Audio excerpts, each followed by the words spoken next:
अस्सलाम friends, voice of Usman में खुशामदीद। सेकंड ईयर के पेपर होने वाले हैं जी final. Being a computer science teacher, मैं अपनी इस सीरीज में कंप्यूटर साइंस के जो सेकंड ईयर के फिलहाल जो इम्पोर्टेंट क्वेश्चन हैं ना सिर्फ आपको वो बताऊंगा बल्कि आपको उनकी प्रिपरेशन भी करवाऊंगा। आज की इस वीडियो में मैं चैप्टर 1 के टॉपिक्स कवर करूंगा जो मुख्तलिफ बोर्ड के पेपर में बार बार आ रहे हैं, चाहे वो पंजाब का कोई भी बोर्ड है। मोस्टली पूरे पंजाब में आईटी सीरीज की बुक फॉलो की जाती है, तो मैं भी अपने इन लेक्चर्स में वही आईटी सीरीज को ही फॉलो करूंगा। पूरा चैप्टर पढ़ाने के बजाय मेरा जो मेन फोकस होगा वो सिर्फ उन क्वेश्चंस पे होगा जो किसी भी बोर्ड में बार बार आ रहे हैं। सबसे पहले हम चैप्टर 1 के टॉपिक्स को कवर करेंगे। इस चैप्टर में जो सबसे मोस्ट इम्पोर्टेंट जो क्वेश्चन है वो है डेटाबेस मॉडल का, कि हमारे पास डेटाबेस मॉडल कितनी टाइप्स के हैं।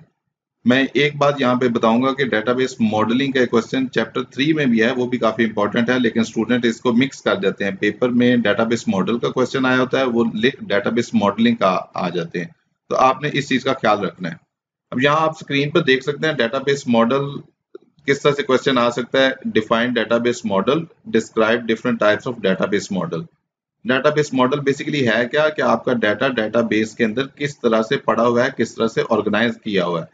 A set of rules and standard that define how the database organizes data is called database model। कि आपका डाटा बेसिकली डेटाबेस में किस तरह से ऑर्गेनाइज हुआ है।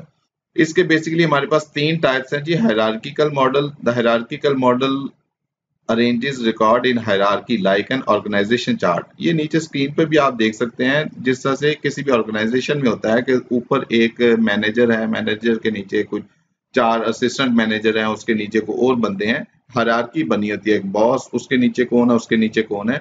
इसी तरह से आप हायरार्किकल मॉडल की एक ये एग्जांपल भी स्क्रीन पे देख सकते हैं। इसमें मतलब मेन कैटेगरी हमारे इलेक्ट्रॉनिक्स है, इलेक्ट्रॉनिक्स के नीचे 2 एक कैटेगरीज बनाई हुई है, टेलीविजन के अलग है, पोर्टेबल इलेक्ट्रॉनिक्स के अलग है। टेलीविजन के अंदर मजीद हायरार्की बनी हुई है कि किस टाइप का आपका टेलीविजन है, plasma, LCD, tube, old technology है, जो भी। तो मेन हायरार्की ऊपर से नीचे, मतलब कि मेन कैटेगरी ऊपर होती है, उसके नीचे दूसरी कैटेगरीज आती जाती हैं। यहाँ पे हम एक्चुअल फिजिकली डाटा किस तरह से पड़ा हुआ है या हम डाटा रखने की बात नहीं कर रहे, हम सिर्फ आपके लेवल पे आईसीएस में सिर्फ किताबी बात है कि जी आपका ये मॉडल मौजूद है।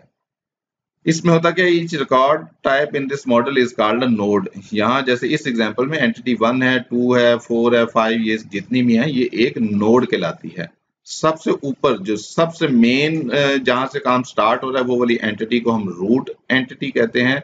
ए node represents a particular entity, the top most node is called root. इसी तरह से इसमें जो कोर काम की बातें हैं, जैसे ये सब ऑर्डिनेट का जिक्र है कि हर नीचे वाली एंटिटी ऊपर वाली एंटिटी की सब ऑर्डिनेट का मतलब मातहत के ये उसके नीचे है, उसके अंडर काम कर रही है। इसी तरह से किसी भी लेवल पे ऊपर वाली एंटिटी को पेरेंट एंटिटी और नीचे वाली एंटिटी को चाइल्ड एंटिटी कहते हैं। जैसे एंटिटी 2 पेरेंट एंटिटी है एंटिटी 4 की, इसी तरह एंटिटी 2 पेरेंट एंटिटी है एंटिटी 5 की, जबकि एंटिटी 1 एंटिटी 2 की पेरेंट एंटिटी है। एक और जो चीज है, जैसे किसी भी दरख्त की जड़ें नीचे होती हैं और जो बाकी सारा उसका ब्रांचेस वो ऊपर वाली साइड पे होता है, लेकिन इस हायरार्किकल मॉडल में चूंकि रूट यानी जड़ ऊपर से स्टार्ट हो रही है, तो इसलिए इस मॉडल को इन्वर्टेड ट्री भी कहते हैं। एक चीज जो इस मॉडल में इंपॉर्टेंट है, जो आपके ऑब्जेक्टिव में भी आ सकती है, कि हर चाइल्ड का एक ही पेरेंट होता है। एक पेरेंट के ज्यादा चाइल्ड हो सकते हैं, जैसे एंटिटी 1 के 2 चाइल्ड हैं, लेकिन एंटिटी 2 या 3 या 4 या 5 इनका अगर पेरेंट देखें तो वो एक ही है, जो आपने इस मॉडल में मेंशन करना है। सिर्फ ये एक चीज इस हायरार्किकल मॉडल को नेटवर्क मॉडल से डिफरेंट बनाती है। बाकी तकरीबन वही चीजें हैं, इसमें भी हम उसी तरह से एंटिटी को नोड कहते हैं, सेगमेंट कहते हैं, लेकिन क्या मेजर डिफरेंस है? The difference is that child node can have more than 1 parent nodes. तो जब पेरेंट नोड ज्यादा हो सकती हैं तो हम कोई ऐसा फिक्स नहीं करते, इसको हायरार्की ऊपर से नीचे की तरफ नहीं आता। आप किसी भी डायरेक्शन में एरो लगा के बता सकते हैं कि इसका फलां चाइल्ड है, फलां पेरेंट है। जैसे ये एग्जांपल आप स्क्रीन पे एक और एग्जांपल देख सकते हैं। एक स्टोर है, स्टोर के अंदर कस्टमर, मैनेजर, सेल्समैन, मुख्तलिफ तरह के लोग हैं। ऑर्डर को कस्टमर के साथ भी लिंक किया हुआ है, ऑर्डर को मैनेजर के साथ भी लिंक किया हुआ है, सेलमैन भी उसको डील कर रहा है। तो देखें, अब इस तरह ऑर्डर वाले केस में पेरेंट नोड्स 3 हैं। हायरार्किकल में ये नहीं होता, ये नेटवर्क मॉडल में है। नेटवर्क में नेटवर्क बना हुआ है, गुंजलें पड़ी हुई हैं। चूंकि इसमें पेरेंट एक से ज्यादा हो सकते हैं तो इसमें यह है कि फ्लेक्सिबिलिटी ज्यादा है, इसमें ज्यादा आप डाटा अच्छे तरीके से ऑर्गेनाइज कर सकते हैं। लेकिन ये दोनों मॉडल ही तकरीबन पुराने हो चुके हैं। आजकल जो मॉडल चलता है वो रिलेशनल मॉडल है। रिलेशनल जिसमें रिलेशन यानी कि टेबल्स बने होते हैं। टेबल्स आपने अगले चैप्टर्स में पढ़े होंगे क्योंकि अभी तो आपका सेशन का एंड है, मैं पेपर के वाले से तैयारी करवा रहा हूँ। तो रिलेशनल मॉडल में रिलेशन यानी टेबल बने होते हैं। टेबल में आपने प्राइमरी की इधर से उधर डाल दी एज ए फॉरेन की, उसका वहां लिंक बन जाएगा। फॉरेन की ऐसी प्राइमरी की किसी और टेबल में जाएगी, वहां पे उसका रिलेशन बन जाएगा। तो ये रिलेशनल मॉडल है। प्राइमरी की होगी वो पेरेंट टेबल, जहां पे फॉरेन की होगी वो चाइल्ड टेबल। तो ये आप बेहतर जानते हैं, अगले चैप्टर्स में आपने चैप्टर 3-4 में ये चीजें शायद पढ़ी होंगी। Relational model is the most commonly use. अब जो सबसे ज्यादा यही मॉडल इस्तेमाल होता है। It is more flexible than other hierarchical and network database model. इसमें हमारे पास सिंपल रिलेशन यानी कि टेबल बने होते हैं। Relation is a term use for table. ये बड़ी इंपॉर्टेंट लाइन है, ये अगले चैप्टर्स में भी आपने बार बार पढ़ी होगी। ये आपके ऑब्जेक्टिव एमसीक्यूज में आ जाती है कि जी टेबल को रिलेशन या रिलेशन को टेबल भी कहते हैं। इसमें जितनी भी एंटिटीज इन्वॉल्व होती हैं, आपने चैप्टर 2-3 में ये भी पढ़ा होगा कि ये जितनी भी एंटिटीज होती हैं उनका एक अलग से टेबल बन जाता है। Relation represents a particular entity. It is used to store information about an entity. Entity के बारे में भी आप बेहतर जानते हैं कि entity is anything about which information is stored. अच्छा, इस वीडियो में मैं ना सिर्फ आपको क्वेश्चंस बताऊंगा, बल्कि चूंकि मैं बोर्ड का एग्जामिनर भी रहा हूँ कुछ अर्सा, मैं आपको पेपर अटेम्प्ट करने का तरीका भी बताऊंगा। देखिए, इस क्वेश्चन में बीइंग एन एग्जामिनर, मैं अगर पेपर चेक कर रहा हूँ तो मैं इसमें क्या चीजें चेक करूंगा। आपको कोई ज्यादा ऐसे सारा कुछ लिखने की जरूरत नहीं है। पहली चीज, आपने 2 सफे भरने हैं जी इस क्वेश्चन के। अब ये क्वेश्चन आ गया डेटाबेस मॉडल, आपने डेटाबेस मॉडल की डेफिनेशन लिखनी है। उसके आगे आप टाइप्स में ऐसे लाइनें ज्यादा करें जी। आपका मेन मकसद मैंने पहले बताया, 2 सफों का क्वेश्चन लिखना, इससे काम का नहीं लिखना। लॉन्ग क्वेश्चन है, 8 नंबर है इसके मिलने। आपने लाइनें ज्यादा करनी है, आपको इतना आता जाता है कुछ नहीं। तो आपने टाइप्स पहले इस तरह से लहदा 3 लाइनों में लिखनी है। उसके बाद आप पहली टाइप शुरू करेंगे। अब आपको जितना भी आता है आपने उसमें कोशिश करें जी नोड का जिक्र कर दें, रूट का जिक्र कर दें, एक पेरेंट का जिक्र कर दें। जिस तरह से पहले हमने पढ़ा कि इसमें एक पेरेंट होता है। बड़ी सारी पेज के सेंटर में डायग्राम बनाए ताकि आपका ज्यादा से ज्यादा पेज जो क्वेश्चन की जो लेंथ है वो आपके ज्यादा हो। उसके बाद आप नेटवर्क मॉडल में भी ऐसे ही एक बड़ी सारी डायग्राम बनाएंगे और सिर्फ ये मेंशन कर देंगे कि ये सिमिलर मॉडल है हायरार्किकल की तरह, और इसमें लेकिन इसमें क्या डिफरेंस है कि इसमें एक से ज्यादा पेरेंट हो सकते हैं। रिलेशनल मॉडल में आप कहीं ना कहीं रिलेशन एंटिटी वगैरह का जिक्र कर दें, डायग्राम बना दें। अगर मैं अब इसमें बाकी बातें नहीं कर रहा, आपने क्या लिखना है क्या नहीं लिखना, एक आधा मिनट में आपके एग्जामिनर ने पेपर चेक करना है, आपका पेपर ये क्वेश्चन चेक कर लेना है। जो स्पेशली जो लॉन्ग क्वेश्चन है उसने इतना टाइम कोई नहीं देना, जो हकीकत बता रहा हूँ। अब इसमें आप क्या करेंगे कि ये एक आधा लफ्ज आपके कहीं ना कहीं लाइनों में आना चाहिए। उसने ये लफ्ज पढ़ लिया वो आपको नंबर दे जाएगा। लिहाजा इन चीजों का जरूर जिक्र करें। बाकी क्वेश्चन डायग्राम बड़ी सारी बनाए ताकि आपका क्वेश्चन 2 सफों का चला जाए। नेक्स्ट हमारे पास जो क्वेश्चन है जी वो है defined database system. What are 4 major components of database system. Database system overall, इसको जब आपने किसी भी सिस्टम में चलाना है, डेटाबेस अपना कोई सॉफ्टवेयर चलाना है, तो उसमें कौन कौन से कंपोनेंट्स, कौन कौन सी चीजें इन्वॉल्व हैं, हम उनको डिस्कस करने लगे हैं। इसमें आपने कोई डेटाबेस के चीजें नहीं डिस्कस करनी, डेटाबेस सिस्टम के कंपोनेंट्स ओवरऑल आपके कौन कौन उसके साथ अटैच होगा। सबसे पहले तो जिसका क्वेश्चन है, अच्छा यहाँ पे एक और चीज नोट कर लें कि देखें जब इस तरह का क्वेश्चन आया defined database system what are 4 major components, अब क्वेश्चन तो आपका 8 नंबर का आ रहा होगा, लेकिन मैं बीइंग पेपर एग्जामिनर जब मैं इसको चेक करूंगा तो मैंने देखना है कि इसमें चूंकि डिफाइंड डेटाबेस सिस्टम, तो मैं 2 नंबर इसके फिक्स कर दूंगा और 6 नंबर का बाकी क्वेश्चन रखूंगा। बहुत से लोग क्या करेंगे, सीधा यहाँ पे 4 मेजर कंपोनेंट्स लिखना शुरू कर देंगे। यहाँ पे अगर हो सकता है पेपर में वो यहाँ पे डिफाइन इसके साथ कुछ और लिख दे कि फलां चीज डिफाइन करें। आपने क्वेश्चन को अंडरस्टैंड करके उसके मुताबिक चलना है। इस तरह के केस में डेटाबेस को आपने पहले डिफाइन करना है, फिर उसके मेजर कंपोनेंट्स डिस्कस करने हैं। डेटाबेस सिस्टम आप यहां से सिंपल उसकी डेफिनेशन मेंशन कर देंगे। Database system is a collection of data as well as program. इसमें डेटाबेस से रिलेटेड जितने सॉफ्टवेयर है और उसका सारा डाटा इसमें शामिल हो जाता है। देन आपको आगे पढ़ना है, पढ़ ले, नहीं पढ़ना यहाँ ना पढ़े, आपकी यहाँ तक एक मेजर डेफिनेशन कंप्लीट हो जाएगी जी। कंपोनेंट्स में हमारे पास डेटाबेस से रिलेटेड क्या चीज है जी, सबसे जैसे अभी हमने डिस्कस किया, सबसे इंपॉर्टेंट तो डाटा ही है। किसी भी ऑर्गेनाइजेशन के लिए उसका डाटा बहुत ज्यादा इंपॉर्टेंट होता है। मैं मिसाल देता हूँ जी, मोबिलिंक ने अभी एक पैकेज अनाउंस करना हो रात को, कोई नाइट पैकेज, जब तक उनके पास पिछला रिकॉर्ड नहीं होगा कि यूजर किस टाइम ज्यादा कॉल्स करते हैं, क्या उनको रेट लगाना चाहिए, ये डिसीजन वगैरह सारे वो पिछले डाटा, पिछले रिकॉर्ड की बेस पे लेंगे। तो किसी भी ऑर्गेनाइजेशन के लिए डाटा सबसे मेजर इंपॉर्टेंट चीज होती है, तो इसलिए सबसे पहले नंबर पे जो कंपोनेंट डिस्कस हो रहा है वो डाटा है। Data is the most important component of database system. Data is collection of facts stored in database. जो आपके पास रिकॉर्ड डेटाबेस के अंदर पड़ा है उस वो बेसिकली डाटा आपका है। The basic purpose of database system is to store, maintain and process data for the user. Next हमारे पास जो कंपोनेंट है वो हार्डवेयर है, कि आपका डाटा जहां पे पड़ा हुआ है वो किसी मशीन के अंदर, किसी कंप्यूटर मशीन सिस्टम के अंदर पड़ा हुआ है, तो वो मशीन जो है वो बेसिकली हार्डवेयर है। Physical component of computer system are called hardware. Hardware में आपके पास मुख्तलिफ इनपुट आउटपुट डिवाइसेस आ जाती हैं, सेकेंडरी स्टोरेज यानी कि हार्ड डिस्क वगैरह आ जाती है, यूएसबी आ जाती है, processor, RAM, main memory, RAM, ये सारी चीजें आ जाती हैं। ये आपने जनरल मेंशन कर देना है। नेक्स्ट कंपोनेंट जो हमारे पास आ जाता है वो है जी सॉफ्टवेयर का। आपने हार्डवेयर ले लिया, यानी कि आपके पास कंप्यूटर तो आपने परचेज कर लिया, लेकिन अब इसके अंदर मुख्तलिफ तरह के सॉफ्टवेयर इंस्टॉल होंगे। सबसे पहले तो उसके अंदर विंडो यानी कि ऑपरेटिंग सिस्टम इंस्टॉल होगा उस कंप्यूटर को चलाने के लिए। फिर हम उसके अंदर, चूंकि हमने डाटा को डील कर रहे हैं, डाटाबेस की हम बात कर रहे हैं, तो कोई ना कोई डाटाबेस का सॉफ्टवेयर उसमें इंस्टॉल होगा। जैसे आपके लेवल पे आईसीएस में माइक्रोसॉफ्ट एक्सेस हम नॉर्मली यूज करते हैं, एक्सेल यूज करते हैं, तो इस तरह के सॉफ्टवेयर इंस्टॉल होंगे। फिर कोई हो सकता है क्लाइंट की कोई एक्स्ट्रा रिक्वायरमेंट हो कि जी मुझे फला फला एप्लीकेशन माइक्रोसॉफ्ट वर्ड भी करके दे, मुझे वो चीज भी करके दे, तो वो सारे एप्लीकेशन प्रोग्राम भी इसके अंदर आएंगे। Software is a collection of program use by computer with in a database system. वो कंप्यूटर जहां आपने डेटाबेस अपना बना रहे हैं, तो उसमें जो जो सॉफ्टवेयर आने हैं वो कलेक्शन ऑफ प्रोग्राम की बात हो रही है। इसमें जैसे मैंने पहले बताया, ऑपरेटिंग सिस्टम आ जाएगा, डीबीएमएस सॉफ्टवेयर आ जाएगा, एप्लीकेशन प्रोग्राम्स आ जाएंगे। देन आखिर पे पर्सनल कहते हैं बेसिकली उस शख्स को जो हमारे अब यहाँ पे जो उस कंप्यूटर को, उस डेटाबेस को डील करेगा, उसको उस पे कोई ना कोई एंट्रीज कर रहा होगा या उसके साथ किसी भी तरीके से लिंक्ड होगा, उसको पर्सनल, उस शख्स को बेसिकली कहा गया। The people related to database system are called personal. Different types हमारे पास जो पर्सनल्स हैं, जो पर्सनल्स उसको डील करेंगे, वो डेटाबेस एडमिनिस्ट्रेटर जिसने डेटाबेस सारा डिजाइन किया होगा, एप्लीकेशन प्रोग्रामर वो सॉफ्टवेयर जिसने डिजाइन किया होगा, डेटाबेस डिजाइन अलहदा बंदे ने किया होगा, एप्लीकेशन अलहदा बंदे ने बनाई होगी, एंड यूजर। अब एंड यूजर जो आखिर पे एप्लीकेशन आपके इस्तेमाल कर रहा होगा। मैं यहाँ पे जैसे बाटा स्टोर की एग्जांपल देता हूँ। बाटा पे हम जाते हैं तो वो हमें वापसी पे कंप्यूटराइज स्लिप देते हैं।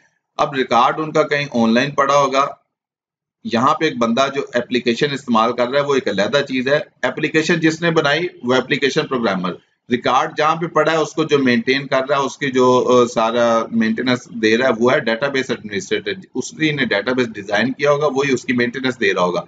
एंड यूजर, बाटा की दुकान हर सड़क पे तो मौजूद है जी, इस शॉप पे जो बंदा यूज कर रहा है वो एंड यूजर। आखिर पे एप्लीकेशन वो इस्तेमाल कर रहा है, लाजमी नहीं है कि एंड यूजर ने प्रोग्रामिंग सारी की हो, एंड यूजर ने डेटाबेस डिजाइन की हो। एंड यूजर आखिरी पर्सन है जो डेटाबेस एप्लीकेशन को इस्तेमाल कर रहा है, लाजमी नहीं कि उसके पास सारा नॉलेज हो। उसको ये पता है मैं यहाँ पे क्लिक करूंगा तो ये बिल निकल आएगा, यहाँ पे क्लिक करूंगा मेरी सेल जनरेट हो जाएगी, इस तरह से। डायग्राम जैसी मर्जी गंदी मंदी आप बना दें जी, आपने डेटाबेस की एक छोटी मोटी डायग्राम बना देनी है। हमारा एक मेन मकसद हमारे क्वेश्चन की जो आंसर लेंथ है ना वो भी पूरी करनी है। हमने 2 सफों का 1.5-2 सफों का क्वेश्चन पूरा करना है, तो गंदी मंदी कुछ भी डेटाबेस लिख देना, ये 4 बंदे आप 4 बॉक्सेस में ही लिख देना ना कि जी ये हमें ये 4 कंपोनेंट्स हैं हमारे पास, डाटा, सॉफ्टवेयर, हार्डवेयर, पर्सनल, बस 4 बॉक्सेस बना के इनको आपस में लिंक कर देना। किसी ने इसकी डायग्राम की गलती आपकी नहीं निकालनी। नेक्स्ट हमारे पास क्वेश्चन है जी, discuss different features of database management system. मैं आपको बता दूं कि जी जो बुकलेट बोर्ड में आता रहा ना ये क्वेश्चन, ये भी तकरीबन 3 बार आया हुआ है, तो इसलिए ये इंपॉर्टेंट क्वेश्चन आप तैयार करें।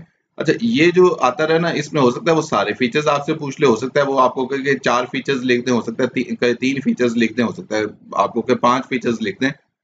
आपने क्वेश्चन के स्टेटमेंट के मुताबिक आंसर करना है। अगर वो के 3 फीचर लिख दें तो आप 4 लिख के या 3 भी लिख देंगे तो काफी होगा, लेकिन कोशिश करें एक आधा एक्स्ट्रा लिख दें, हो सकता है आपकी कोई ना कोई गलती उसको मिले, हो सकता है क्वेश्चन की लेंथ ना पूरी हो रही हो। अगर वो कोई स्पेसिफिक तादाद बताता है, आपको उससे ज्यादा आते हैं, तो एक आधा ज्यादा लिख दें तो बेहतर है। अब ये क्वेश्चन जो है ना, ये लॉन्ग क्वेश्चन मैं पहले भी बता दी है कि कोई इतना पढ़ना कोई नहीं है जी पेपर चेक करने। आपने मेजर ये हेडिंग जरूर लिख देनी है, data dictionary, utilities, query language, report generator, access security और बैकअप एंड रिकवरी। अब क्या होगा कि आपको अगर नहीं आता, मैं ये क्वेश्चन तो अभी पढ़ा ही देता हूँ, लेकिन मैं वैसे जनरल बात कर रहा हूँ, अगर आपको ये क्वेश्चन नहीं आता, आपने हेडिंग्स लिखी हैं, आपने डाटा डिक्शनरी लिखना है ना, data dictionary is the main feature of the database system. Utilities पे आपने आना है, आपने पहले मेन फीचर लिखा था तो अब आप मेंशन कर देंगे this is an important feature of the database system. Curie language में अब आप इसी तरह से कोई और उसका वर्ड यूज कर लेंगे, अगर कोई और नहीं ज़हन में आ रहा तो वही वाला लिख दे, लेकिन इससे आपकी जो लाइनों की लेंथ है ना, जो आपके क्वेश्चन की, जो आपके आंसर की जो लेंथ है वो बहुत बढ़ जाएगी। मेजर वो देखी जानी है, आपने हेडिंग्स ठीक लिखी है, हो सकता है पेपर चेकर आपके अंदर वाला मटेरियल पढ़े ही ना, लॉन्ग क्वेश्चन है वो नहीं पड़ेगा। बहरहाल इसको हम स्टडी करते हैं जी। Data dictionary is a file that store all data definitions of a database. Basically database अपने तौर पे मैनेज कर रहा था, हमने सर किताबी लेवल पे हम ये चीजें पढ़ रहे हैं। होता क्या है कि डेटाबेस, आपने अगर अगले चैप्टरों में थोड़ा सा आपके ज़हन में हो कि कोई भी जब टेबल बनता है, कौन सा टेबल को उसका कौन सा कॉलम किस टाइप का है, उसमें न्यूमेरिक डाटा स्टोर होगा, अल्फाबेटिक डाटा स्टोर होगा, उसकी किस तरह की, मतलब जब हम शनाख्ती कार्ड नंबर लिखते हैं तो हम डैशेस डालेंगे नहीं डालेंगे। मोबाइल की अगर मैं ऐसे ही बात करूं, आप कई जगहों पे मोबाइल नंबर लिखते हैं 0300 डैश डाल के लिखते हैं, कहीं पे आप वैसे ही लिख देते हैं, कहीं पे आप +92 करके लिखते हैं, कहीं पे कैसे लिखते हैं। तो ये सारी डाटा की डेफिनेशंस हम पहले डाटाबेस में, जो डाटाबेस एडमिनिस्ट्रेटर है उसने डिफाइन की होती हैं। तो इसी चीज का नाम डाटा डेफिनेशन है और इसी को डाटा डिक्शनरी कहते हैं। ये आपका शॉर्ट क्वेश्चन भी आ सकता है, आपको एमसीक्यूज में भी आ सकता है, नहीं तो ये लॉन्ग तो हम तैयार कर ही रहे हैं। It may also monitor the data that is entered. It ensure that data is according to data definition rules. कि आपका जो बाद में डाटा आएगा वो डेफिनेशन रूल्स के मुताबिक आएगा। Data dictionary is also called repository. ये बड़ी इंपॉर्टेंट लाइन है जी, इंपॉर्टेंट लाइन यहाँ को छोड़ दें, ये आपके ऑब्जेक्टिव के वाले से इंपॉर्टेंट लाइन है, ये हो सकता है आपके एमसीक्यूज में आ जाए। इसी तरह से यूटिलिटीज, डाटाबेस के अंदर आपको, डाटाबेस सॉफ्टवेयर के अंदर आपको मुख्तलिफ तरह की डीबीएमएस, डाटाबेस मैनेजमेंट सिस्टम, जो बेसिकली एक सॉफ्टवेयर है, उसके अंदर काफी यूटिलिटीज अवेलेबल होती हैं। आपके लेवल पे उनका कोई फिलहाल लेना देना नहीं है, तो बस इसको रट्टा मार लें। DBMS utilities are programs that are used to maintain database by processing data. Query language, query language हो सकता है आपको वैसे शॉर्ट क्वेश्चन आ जाए जी, what is SQL, what is query language, तो ये आपको जनरल आनी चाहिए। Query language is used to perform different operations on the database. Database के साथ, चाहे वो डाटाबेस एडमिनिस्ट्रेटर है, चाहे एप्लीकेशन प्रोग्रामर है, डाटाबेस के साथ जो भी कम्युनिकेशन होती है वो एसक्यूएल के जरिए होती है। एसक्यूएल डाटाबेस की लैंग्वेज है। SQL popular Curie language is SQL, it stand for structure query language. मैं अपने अक्सर पेपरों में ये एमसीक्यूज दे देता हूँ जी कि SQL stand for structure query language. The statement of SQL written in simple English like sentences. Mostly जगहों पे प्रैक्टिकल अभी तक नहीं उन्होंने तैयार किया था, तो फिलहाल आप बस ये नाम आपको याद हो कि मुख्तलिफ आपने जब एग्जांपल देनी है। Some important SQL commands are select, delete, create, modify, update, insert. ये एक दो आपको नाम याद हो जी, बाकी इसमें फिलहाल हमारा इतना कोई चक्कर नहीं है। रिपोर्ट जनरेटर, रिपोर्ट आकर पे निकल आती है। मिसाल वही बाटा वाली दोबारा दूंगा कि बाटा की शॉप वाला अगर महीने के एंड पे देखना चाहे कि मुझे कितनी सेल मेरी हुई है या मुझे कितना प्रॉफिट हुआ है, तो वो रिपोर्ट जनरेट कर सकता है। Report generate is a program that is used to produce reports. It retrieve data, retrieve हासिल करना data from database and display it in different format. Format जो आपने उसको कहा होगा मुझे इस डेट से इस डेट तक दिखा दो, मुझे इस ग्राफ की सूरत में दिखा दो, मुख्तलिफ ये आपके एप्लीकेशन के अंदर फीचर्स मौजूद होते हैं। User can use report generator to format page, number लगाना है नहीं लगाना, डेट लगानी नहीं लगानी, टाइटल में क्या लिखना है, कॉलम में क्या लिखना है। मैं वही दोबारा बात करता हूँ, बाटा से मैंने कोई शूज लिया ना, तो मुझे जब वो कंप्यूटराइज स्लिप देते हैं, अब ये तो वो बाटा वाली स्लिप होगी, एक मैं किसी फजलदीन मेडिसिन स्टोर पे चला जाता हूँ, वहां से मुझे वो मेडिसिन में परचेज करूँ, मुझे वो भी कंप्यूटराइज स्लिप देंगे। दोनों में फर्क होगा, हो सकता है उसमें कैशियर का नाम ऊपर लिखा हो, उसमें नीचे लिखा हो, उसमें कहीं जो टोटल बिल के साथ जीएसटी अलहदा लिखा हो, उसमें कहीं साइड पे लिखा हो। तो ये चीजें प्रोग्रामर पे डिपेंड करती हैं, आपकी मर्जी है रिपोर्ट जनरेट करते हुए उसने क्या सेटिंग की है, डेट ऊपर लिखनी, नीचे लिखनी, टाइटल कहाँ पे लिखना है, तो ये चीजें सेट की जा सकती हैं। Report generator is also called report writer. इसी तरह से एक्सेस सिक्योरिटी है, बैकअप एंड रिकवरी है। मैं दोबारा बात कर रहा हूँ, ये सब आपको नाम याद हो जाए, बाकी आपने ऐसे लिख देना कि ये एक्सेस सिक्योरिटी जनाब एक बहुत इंपॉर्टेंट फीचर है। डाटाबेस के अंदर बहुत ज्यादा सिक्योरिटी प्रोवाइड की जाती है, कोई अनऑथराइज्ड एक्सेस नहीं होती, और जहाँ पे सिक्योरिटी की बात को आपने ये पासवर्ड वगैरह का जिक्र कर देना है। ऐसे बैकअप एंड रिकवरी, अभी जितने भी लेटेस्ट DBMS आ रहे हैं उनमें ऑप्शन मौजूद होता है कि आप बैकअप भी ले सकते हैं, रिकवरी भी कर सकते हैं। बैकअप से क्या मुराद है कि अगर कोई भी मसला हो गया, आपके कंप्यूटर खराब हो गया, आपने किसी एक्स्ट्रा मतलब किसी USB में अपने रिकॉर्ड की एक समझे फोटो कॉपी बनाई होगी, कॉपी उधर एक एक्स्ट्रा कॉपी बनाई होगी, इसको कहते हैं एक्स्ट्रा कॉपी बनाने को कहते हैं बैकअप करना। अगर वाकई को मसला आ गया, आग लग गई, अब अगले दिन ये थोड़ी होगा कि आप दुकान बंद करके बैठ जाएंगे, आप किसी और सिस्टम में अपना पुराना डाटा जो आपने USB में कॉपी किया था वो सिस्टम में पेस्ट करके अपना सारा सॉफ्टवेयर चला लेंगे।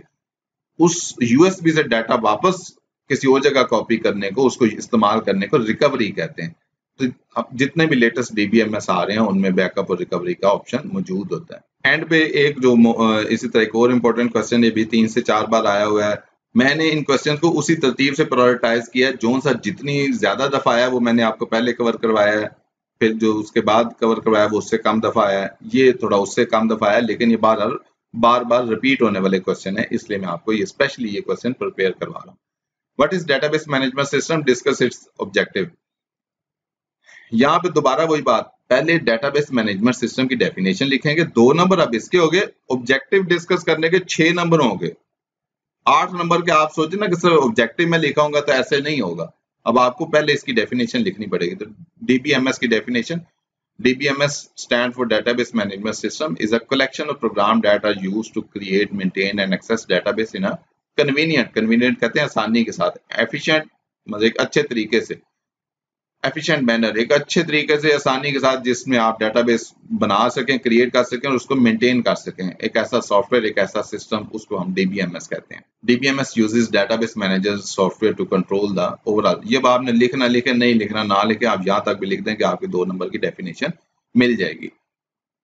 डायग्राम नहीं समझ आ रही तो वो पीछे वही वाली बना देना जो आपने अभी मैंने पहले क्वेश्चन में आपको बताया कि डेटाबेस के किस तरह से 4 कंपोनेंट्स वाली बना देंगे, वो भी चल जाएगी। इस तरह की डायग्राम किसी एग्जामिनर ने कोई नहीं देखनी, मेन मकसद क्वेश्चन को लंबा करना है। ऑब्जेक्टिव क्या है जी? शेयरेबिलिटी, अवेलेबिलिटी, इवॉल्वेबिलिटी और database integrity.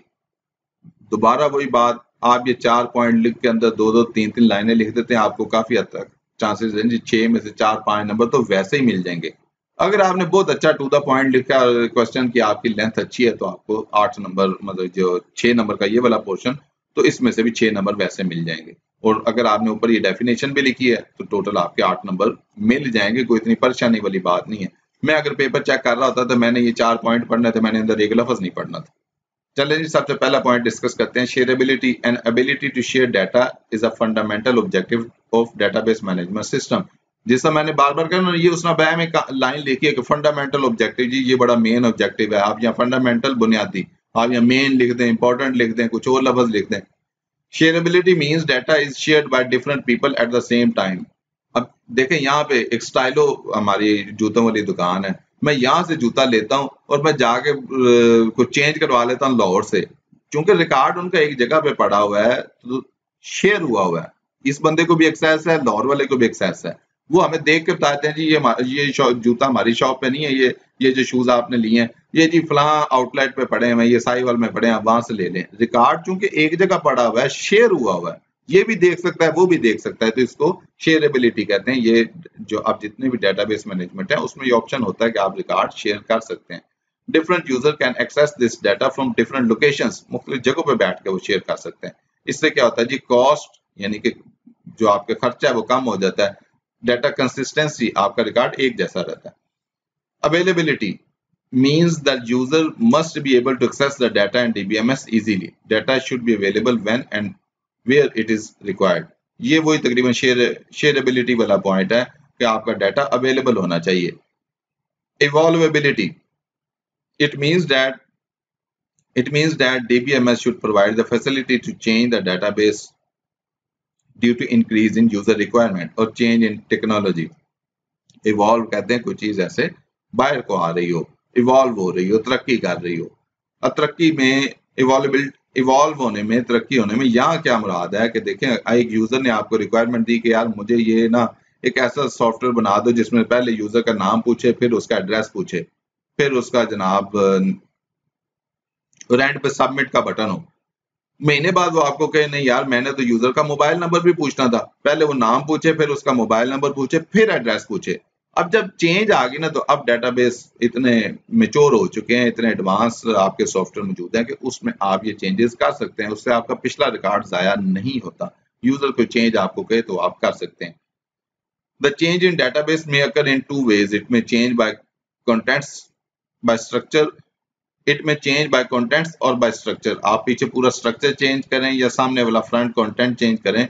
The structure of database may be change if the operation of an organization is expanded. Then हमारे पास जी डेटाबेस इंटेग्रिटी। इंटेग्रिटी कहते हैं जी इज्जत को। डाटा की इज्जत ये है कि डाटा आपका ठीक हो, करेक्ट हो, कंसिस्टेंट हो। कंसिस्टेंट मतलब एक जैसा रहे, चाहे यहाँ से देखें चाहे लाहौर जाके देखें, आपका रिकॉर्ड वैसा ही हो। Database integrity ensure that data entered in the database is accurate and consistent, सही हो और एक जैसा हो। Database is normally shared among different user, some measures must be maintain. जैसे हमने ऊपर पढ़ा शेयरेबिलिटी हुई है कि डाटा मुख्तलिफ लोग यूज कर रहे हैं, ये ना हो कि एक बंदे के पास आपका नाम शराफत अली लिखा हुआ, दूसरे बंदे के पास आपका नाम शराफत हुसैन लिखा हो, तो ये डाटा कंसिस्टेंट नहीं होगा। आपका नाम दोनों जगह एक जैसा होना चाहिए। इसके अलावा कुछ और क्वेश्चन है जो एक एक बार मुख्तलिफ बोर्ड्स में आए हुए हैं, वो क्वेश्चन की लिस्ट आप स्क्रीन पे देख सकते हैं, लेकिन मैं उनको फिलहाल डिस्कस नहीं करने लगा। तो यहाँ पे मैं ये सेशन खत्म करूंगा। आपका कोई भी क्वेश्चन हो तो आप वीडियो के कमेंट्स में पूछ सकते हैं। मैं रिक्वेस्ट करूंगा कि ये वीडियोस अपने दोस्तों के साथ भी शेयर करें। इस वीडियो में मैंने चैप्टर 1 के टॉपिक्स को कवर किया है। आप मेरी दूसरी वीडियोस भी देख सकते हैं जिसमें मैंने बाकी चैप्टर्स को भी ऐसे उसके इंपॉर्टेंट क्वेश्चंस कवर किए हैं। Thank you for watching voice of Usman.